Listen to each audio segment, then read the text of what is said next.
rang in the middle of a board meeting. Evelyn glanced at the screen. St. Clement's Medical Center. Something beneath her composure went completely still. She stepped out and answered. MS. Heart. The nurse's voice carried the calm that only meant one thing. Your father's condition has changed overnight. We strongly recommend you come in.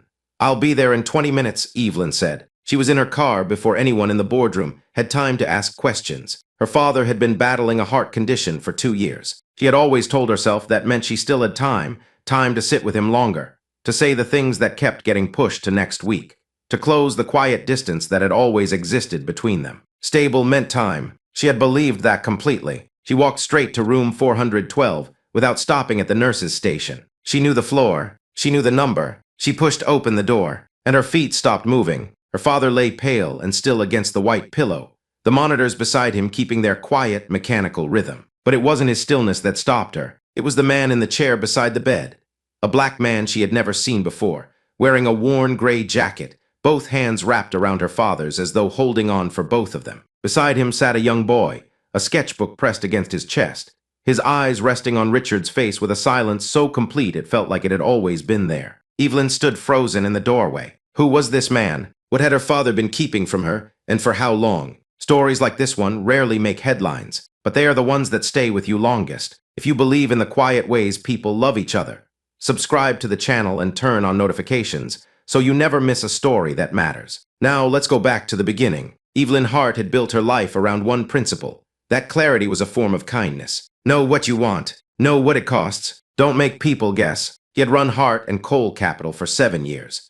And in that time she had restructured 3 failing divisions, walked away from 2 acquisitions that didn't add up on paper, and made every significant decision with the kind of clean, forward momentum that her board had come to rely on almost as much as they relied on quarterly returns. She was not cold exactly. She was precise. There was a difference, though she had stopped explaining it to people who confused the two. What she was less precise about, what she had never quite been able to structure or schedule or bring to resolution, was her father. Richard Hart was 73 years old, a former civil engineer who had spent the last decade of his working life donating more than he earned and asking for nothing in return. He was a quiet man, decent in the way that required no performance. He held doors open. He remembered names. He gave to causes that never made headlines and never mentioned it afterward. Evelyn had always admired that about him, even if she didn't fully understand it. To her, charity operated through systems, boards, allocations, impact metrics. Her father seemed to operate through something else entirely, something she had never found the right word for. Between them, there had always been a distance neither of them had ever directly named. It wasn't coldness. It was more like 2 people who loved each other in parallel,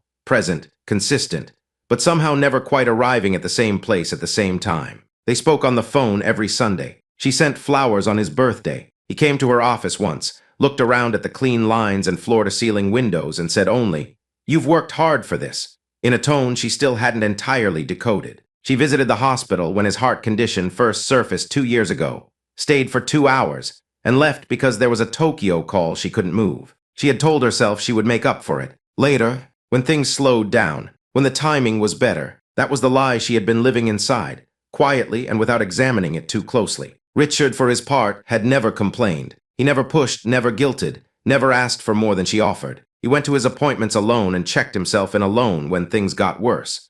And if he had built a life in the spaces she left empty, she had no way of knowing because he never told her and she never asked. Evelyn had always assumed that her father's world outside their weekly calls was small and quiet. A few neighbors, the church he attended on the first Sunday of every month, perhaps a volunteer shift or 2 that he mentioned briefly, and she had already half forgotten. She had constructed a version of him that fit neatly inside the life she understood. A good man, a restrained man, a man who gave modestly and kept mostly to himself. Standing now in the doorway of room 412, staring at a stranger holding her father's hand with the ease of someone who had done it many times before, Evelyn understood, with the violence of a certainty collapsing, that the version of her father she had been carrying was not the whole man. Not even close. She stepped inside and let the door close behind her. The man hadn't noticed her yet. He was leaning forward slightly in the chair, both hands still wrapped around Richard's, his eyes cast downward. He wasn't speaking. He wasn't doing anything, in fact, except being there, fully, quietly, without apology, in a way that made the room feel like it belonged to him. The boy looked up first. He was young, maybe 9 or 10, with his father's same quiet steadiness already settled into his face. He had a sketchbook open on his lap, a half-finished drawing inside it, but he wasn't drawing. He was just watching Richard sleep, the way you watch something you've been watching for a long time and have no intention of stopping. When he saw Evelyn, he didn't startle. He simply looked at her with calm, careful eyes and said,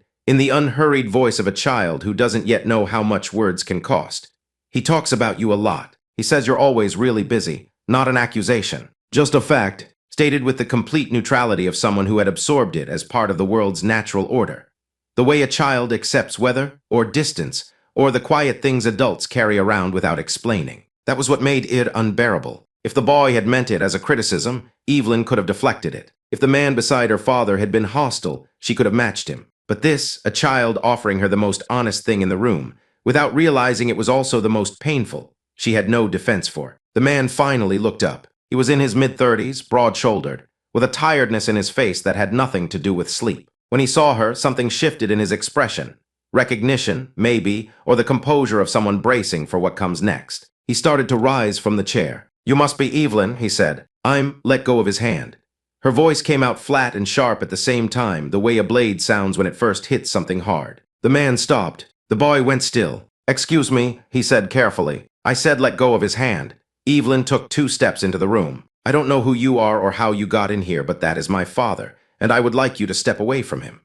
The man looked at her for a moment, then down at Richard's hand still resting in his, and then he slowly, gently, set it down on the blanket and leaned back. He didn't argue. He didn't explain himself. He just moved quietly, without resistance, as though he had already decided before she arrived that he would not fight her for this. And that made her angrier. She turned toward her father then, and something cracked open in her chest that she hadn't expected, because Richard looked so small. He looked nothing like the man she had carried in her memory, the one who sat at the head of the table and said, "You've worked hard for this," in that voice she could never quite read. He looked like someone who had been slowly letting go for a long time. "Why was that man here?" she said, even though her father couldn't hear her. "Who is he? What have you not been telling me?"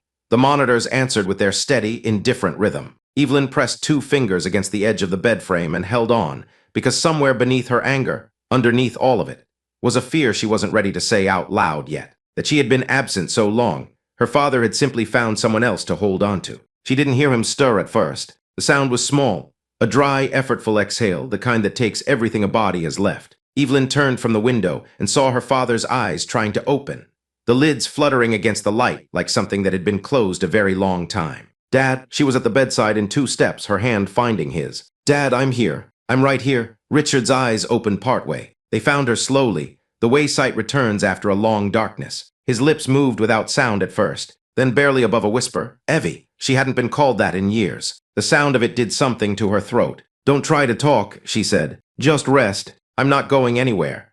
His gaze drifted, unfocused for a moment, and then moved past her. She knew, without turning, that he was looking for the man in the gray jacket. Richard's expression shifted, something between relief and an apology forming at once. The look of a person who had been keeping 2 worlds carefully separate and now watched them collide. He tried to speak again. Evelyn leaned closer. Richard started. His voice gave out. He drew a slow breath and tried once more. "He's a good man, Evie. I should have," and then his hand went slack in hers. The monitor beside the bed changed its tone first. A long, steady alarm that cut through the room like something splitting open. Evelyn heard herself call for the nurse before she had consciously decided to. And then the room was full of people in scrubs moving with swift, deliberate urgency. And someone was guiding her back from the bed. And she was letting them, which was not something Evelyn Hart ever did. "We need you to step out, MS." Hart, she didn't move immediately. She stood at the foot of the bed and watched her father's face, perfectly still now, and felt the ground shift in a way no amount of composure could correct for. In the hallway, she pressed her back against the wall and closed her eyes. And then, without warning, without any of the careful management she had applied to every hard moment in her adult life, she came apart. Not quietly, not with dignity. She pressed a hand over her mouth and cried the way she hadn't cried since she was a child, in long, ragged waves that had nowhere to go in the narrow corridor. She called for him. She said "Dad" several times in a row, uselessly, the way people call names into empty rooms knowing there will be no answer. A few feet away, the man in the gray jacket stood against the opposite wall. He hadn't left. He was watching the floor, his jaw set, his hands loose at his sides. There were tears on his face, but he made no sound. He held himself with the stillness of someone who had learned long ago how to grieve without an audience, how to absorb a blow and stay standing, because falling apart was something life had not always permitted him. He did not approach her. He did not speak. He just stayed, and when Evelyn finally lowered her hand from her mouth and looked across the hallway at him through blurred eyes, she understood, with a clarity that cut through everything else, that this man was not leaving, and that whatever her father had started to say before the monitors changed, the rest of it was somewhere inside him. She was going to have to ask. His name was Dominic Wallace. She learned that from the nurse, not from him. She had asked at the station while the doctors were still with her father, her voice level, her hands folded in front of her the way they always were when she needed to appear undisturbed. Mr. Wallace has been coming in regularly for about 8 months. The nurse said, with the careful neutrality of someone who could sense a complicated situation and had no intention of getting inside it. He and your father they seemed close. He usually comes twice a week, sometimes more, 8 months. Evelyn thanked her and walked back down the hallway without another word. 8 months of twice-weekly visits. 8 months of that man sitting in the chair beside her father's bed, holding his hand, bringing his son along, existing in a part of Richard Hart's life that Evelyn had never been shown and apparently had never thought to look for. She did the math involuntarily. 8 months, twice a week, conservatively 2 hours each visit. That was over 60 hours of presence, of showing up, of being chosen. She had visited 4 times in 2 years. She found Dominic in the small waiting area at the end of the corridor, sitting with his elbows on his knees, hands clasped. The boy was asleep against his shoulder, sketchbook tucked under one arm. Dominic had sent Marcus home with a neighbor the night before when things turned critical, but the boy had refused to stay away.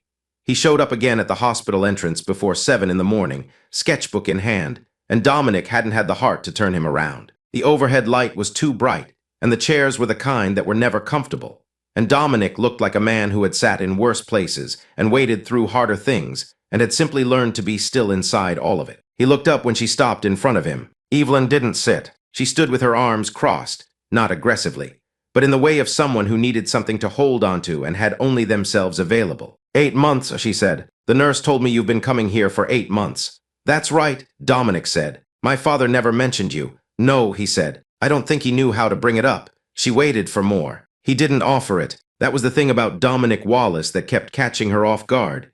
He didn't fill silences. He didn't explain himself preemptively, or rush to justify his presence, or perform any of the discomfort she expected him to feel. He just answered what was asked, and then he stopped, and he waited, and his steadiness made her feel the jagged edges of her own agitation more sharply than she would have liked. You were there every week, she said. You brought your son. You were holding his hand when I walked in She stopped. Restarted. I'm his daughter. I didn't know you existed. I know, Dominic said quietly. That doesn't bother you. That you knew about me and I didn't know about you. He looked at her steadily. It bothered me, he said. More than you'd think. She uncrossed her arms. The honesty of it disarmed her in a way she hadn't prepared for. Around them the hospital hummed, distant announcements. The roll of a cart somewhere. The relentless ordinary machinery of a place built around the worst days of people's lives. The boy slept on. Dominic watched her face with the patience of someone who understood that she needed to be angry before she could be anything else, and who had already decided he could wait. Evelyn looked away first.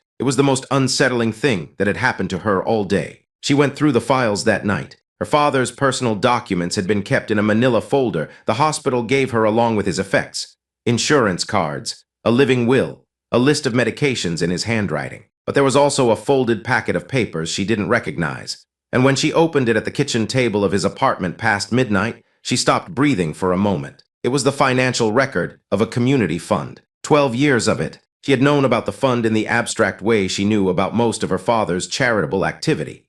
As a line item, a tax consideration, something handled by his personal accountant that she had never looked at closely because it had never seemed to require her attention. She had assumed it was what those things usually were.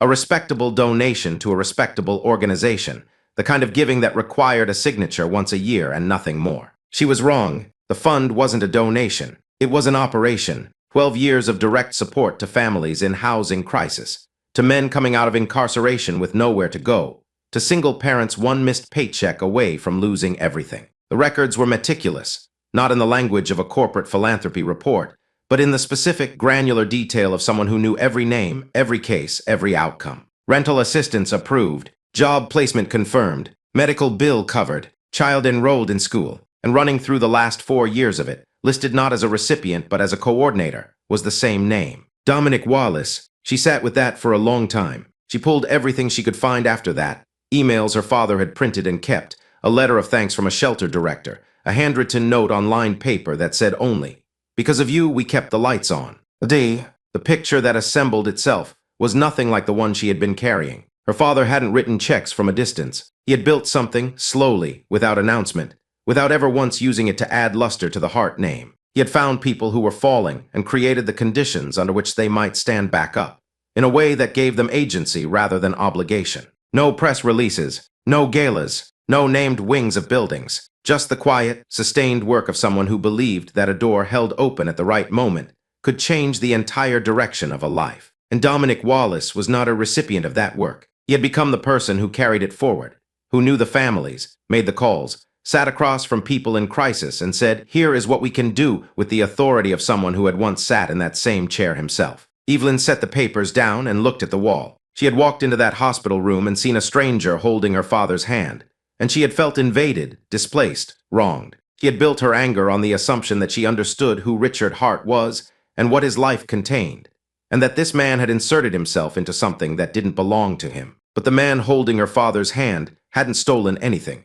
He had been continuing something her father had spent 12 years building in silence, in the spaces between their Sunday phone calls and her Tokyo meetings, and all the next week she had promised herself and never quite arrived at. She pressed her palms flat against the table. The question was no longer, who is Dominic Wallace?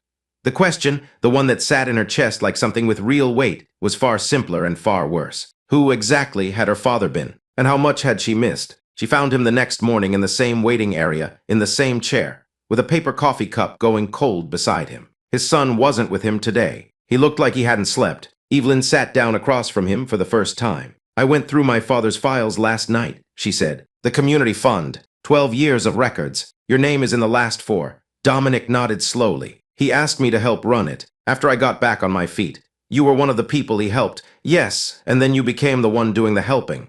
"I tried to," he said. "He showed me how." Evelyn was quiet for a moment. Outside the window at the end of the corridor, the morning was gray and unhurried. A city going about its business, indifferent to what was happening on the 4th floor of St. Clements. "He never told me any of it," she said. "Not the scope of it. Not you. Not what the fund actually was."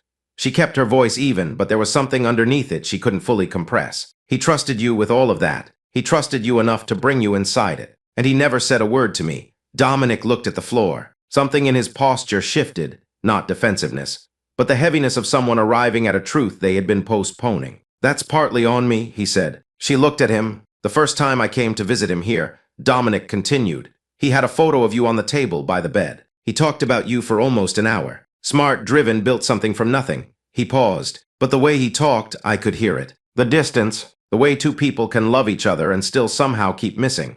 He exhaled. "I knew you didn't know about any of it, and I told myself it wasn't my place to say anything."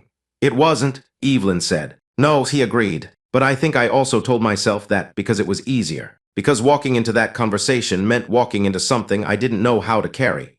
He looked up at her. "I should have found a way. I knew he was running out of time before he did." Her phone buzzed in her pocket. She didn't reach for it. It buzzed again. The office, almost certainly, with the kind of problem that 6 months ago would have had her stepping away without a second thought. The Harmon acquisition was in its final week. Her CFO had called twice yesterday. She left the phone in her pocket. "He didn't tell me because he didn't think I'd understand it," she said, and she wasn't entirely sure if she was speaking to Dominic or to herself. "The way he gave, the way he lived, all of that. He knew how I think. He knew I'd want to systematize it, scale it, put it in a presentation." She paused. He wasn't wrong. Maybe, Dominic said carefully. Or maybe he just didn't know how to start the conversation. Some people spend so long carrying something alone that they forget they are allowed to put it down. She looked at him for a long moment. Then she looked away, back toward the door of room 412. And the thing she was feeling, the thing she still didn't have a clean word for, settled deeper into her chest. She had been too late to be let in, and she had only herself to blame for that. The doctors came out at 4 in the afternoon with the same measured faces and careful language that Evelyn had learned to translate without help. Stable but critical. No significant improvement. The next 48 hours would tell them more. What they meant was, prepare yourself. She sat in the chair beside her father's bed after they left.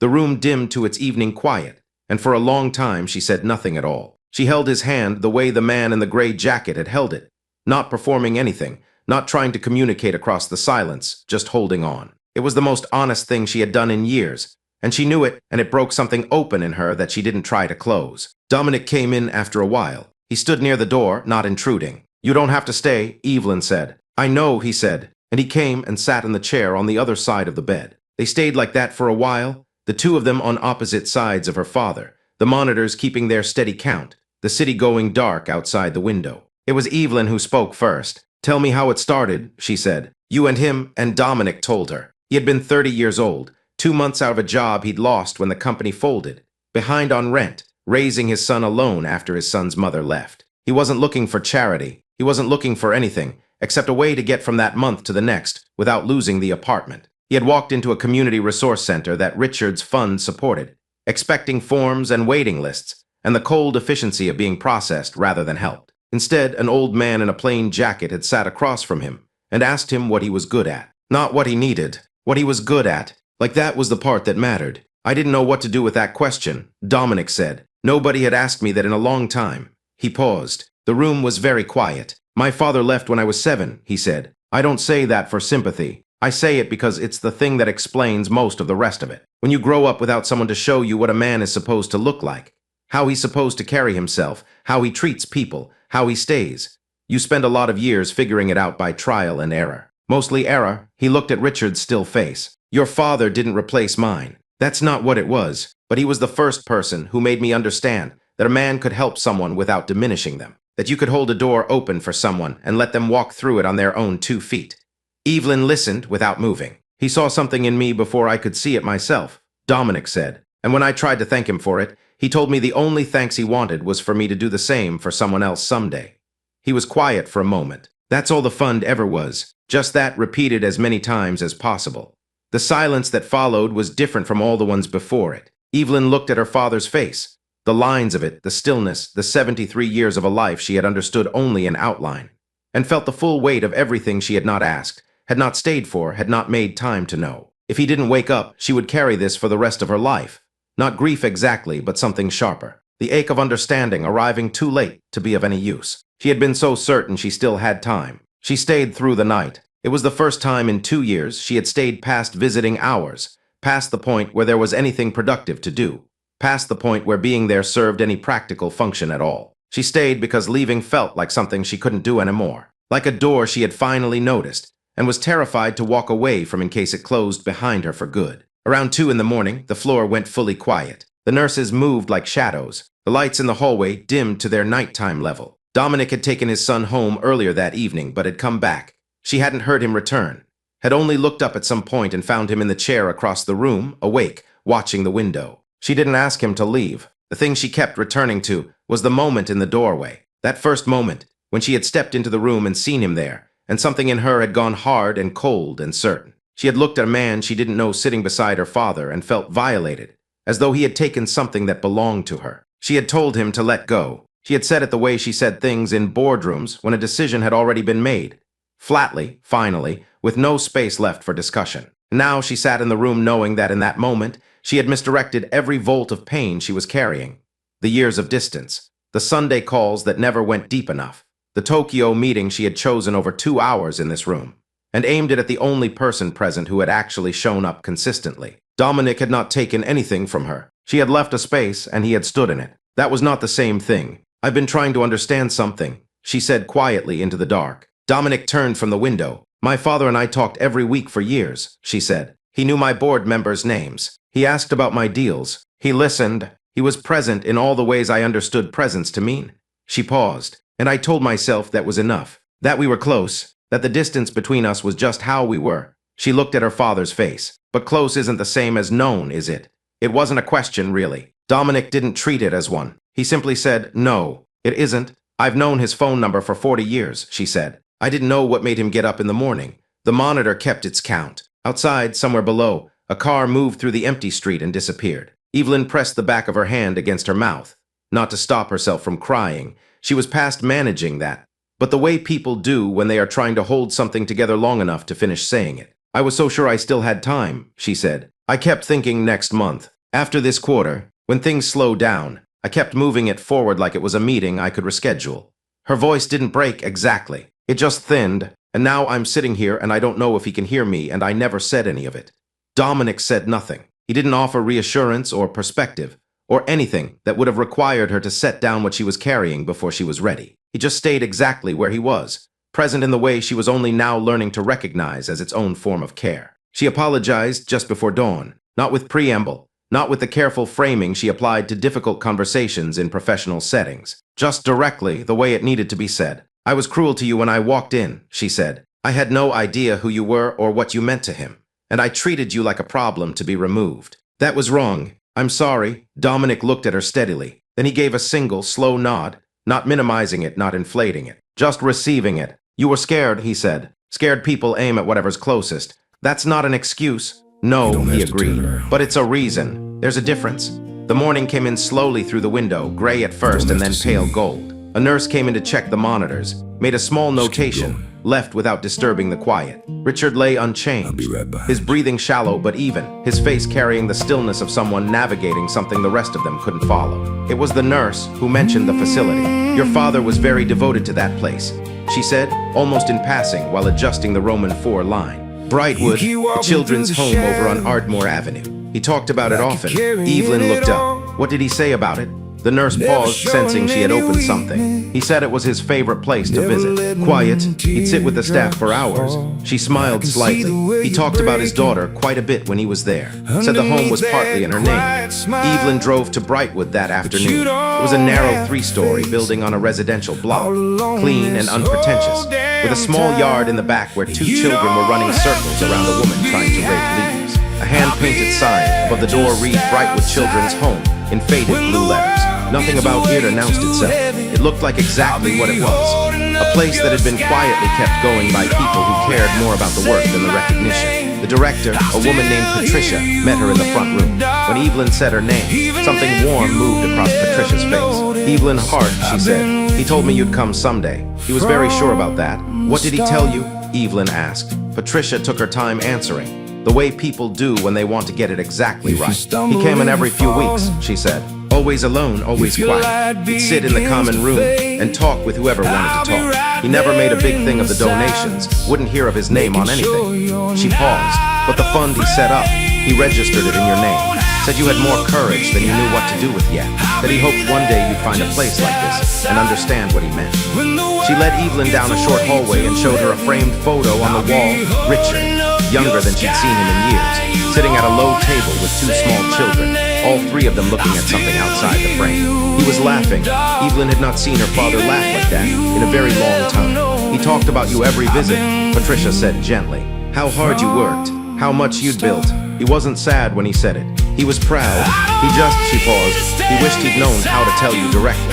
He said that was the one thing he'd have done differently." Evelyn stood in front of the photograph and did not try to stop what came. It was not the desperate, panicked crying of the hospital hallway. It was something quieter and older. The grief of finally understanding a love that had been speaking for years in a language she hadn't known how to read. Her father had never been absent. He had been saying everything, the entire time, in the only way he knew how. She had just never learned to listen in that register. When she walked back out to the car, Dominic was leaning against the hood, waiting. She hadn't asked him to come. He had simply understood that she shouldn't do this alone.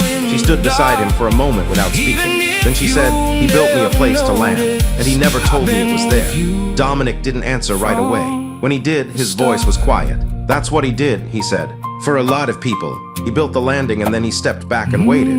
She nodded. The yard beside the building was still, the children gone inside, the raked leaves sitting in a small patient pile by the fence. "I don't want to just fund it," she said. "I want to understand it, the way he understood it." "Then you will," Dominic said simply. In the weeks that followed, Evelyn learned what her father had spent 12 years quietly building. She went through everything, every file, every record, every handwritten note. She sat with Dominic for hours at a time, sometimes at the hospital, sometimes at the Brightwood common room table, going through the cases and the contacts and the network of small, unglamorous relationships that kept the whole thing alive. She learned the names of the families. She learned which landlords would negotiate and which wouldn't. She learned that the most important thing Richard had ever done in any of it was simply to show up in person, without an agenda, and ask people what they needed rather than deciding for them. It was nothing like the way she had run anything in her professional life. It was harder, and it was more real. She did not step back from heart and coal. She didn't dismantle the life she had built, but she began to understand, slowly, with the difficulty of someone learning a new language late in life. That presence was not the same as productivity. and that the most important investments her father had ever made had never appeared on any balance sheet. She went to Brightwood twice a week. She sat in the common room. She learned the children's names. One Thursday afternoon, Marcus came with his father and sat at the low table in the corner, sketchbook open, working on something with the focused quiet that seemed to be simply who he was. Evelyn watched him from across the room and thought about that first morning. The way he had looked at her father with those calm, unhurried eyes. The way he had said, "He says you're always really busy," without any idea how much it would cost. After a while, he got up and walked over to her and held out a piece of paper. She took it. He had drawn 3 figures standing together, an older man in the center, a woman on one side, a man on the other. Behind them, small and numerous, were children in front of a house with its door open and a light on inside. The lines were simple, the way children's drawings are simple.